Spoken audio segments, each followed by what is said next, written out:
حضرت عمر رضی اللہ عنہ اور جیش اسامہ کی روانگی۔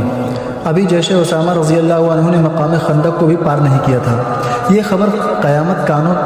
میں پہنچی کہ رسول کریم صلی اللہ علیہ وسلم کا انتقال ہو گیا، لشکر رک گیا۔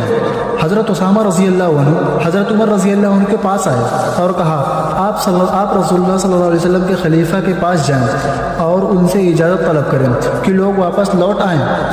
کیونکہ مجھے خلیفہ رسول کے متعلق اطمینان بھی نہیں ہے اور کہیں مشرکین مسلمانوں کے قیمتی سامان کو اٹھا نہ لے جائیں۔ انصار کہنے لگے اگر وہ نہ مانے تو ہم اس مہم میں چلتے رہیں گے، آپ ان کو خلیفہ رسول کو ہماری طرف سے پیغام پہنچا دیں اور ان سے یہ مطالبہ کریں کہ ہمارے اس امر کا ایسے آدمی کو ذمہ دار بنائیں جو اسامہ رضی اللہ عنہ سے زیادہ عمر رسید ہو۔ حضرت عمر رضی اللہ عنہ اسامہ رضی اللہ عنہ کا حکم لے کر ابو بکر صدیق رضی اللہ